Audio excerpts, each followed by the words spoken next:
বোয়ালখালী পৌরসভার ৮ নম্বর ওয়ার্ডত বিএনপি এবং অঙ্গ সংগঠনের উদ্যোগে ঈদ পুনর্মিলনী অনুষ্ঠিত।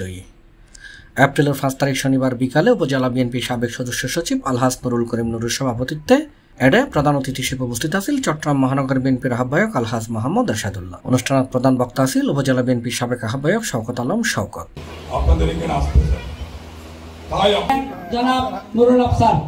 পৌরসভা শ্রমিক দলের সাধারণ সম্পাদক মোহাম্মদ মিজানুর সঞ্চালনায় অনুষ্ঠানত বিশেষ অতিথি আছেন মোহাম্মদ শহীদুল্লাহ চৌধুরী, মহসিন খান তরুণ, আবুল হাশেম, এস.এম. জামাল উদ্দিন, সরওয়ার আলমগীর, জয়নাল আবেদিন শিকদার, শফিকুল ইসলাম শাহিন, আবু আক্তার, মোহাম্মদ জসিম মেম্বার, আফসার উদ্দিন, জাকের হোসেন, আফসার সদর, নুরুল হুদা, আবুল হোসেন, জহুর, সৈয়দ সদর, শুক্কুর, জানে আলম সদর, আফসার ভান্ডারী, কামাল উদ্দিন, শাহিন চৌধুরী সহ আরো অনেকে। এই সময় অন্যান্যর মাঝে উপস্থিত আছেন এম.এন. করিম, আকরাম হোসেন দুলাল, কফিল উদ্দিন চৌধুরী, লোকমান, রফিকুল ইসলাম, জুয়েল, আবু তালেব, টিটু, মান্না, ইমরান, আজিজ, জামশেদ, জিশান, ইরফান, মেহেদি হাসান, সাকিব, আরাফাত ইয়াসিন সহ বিএনপি যুবদল, শ্রমিক দল, ছাত্র দল, অঙ্গ সংগঠনের নেতৃবৃন্দ এবং কিছু কিছু রাজনৈতিক দল বিএনপির অপপ্রচার চালার বিভিন্ন ধরনের ফেসবুক, ইউটিউব নীতি বিভিন্ন ধরনের কিন্তু বিএনপির বিরুদ্ধে কিন্তু অপপ্রচার চালার এই অপপ্রচার আরো তো রুখি দম করিব।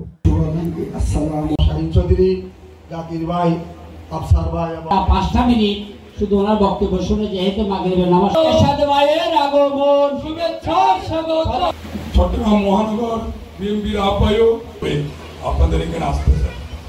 এইবার ঈদ ফেসিস সরকারের সমন্বিত আমরা কিন্তু এভাবে ঈদ পালন করি না পারি, কিন্তু আল্লাহর রহমতে ফেসিস সরকার মুক্ত বাংলাদেশে নিতে এইবার প্রথম আমরা কিন্তু সুন্দরভাবে বিনা বাধায় বিনা সমস্যার যেন সৃষ্টি নেব।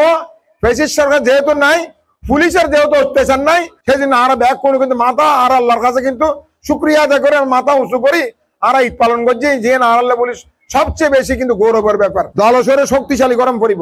C+ TV Chittagong.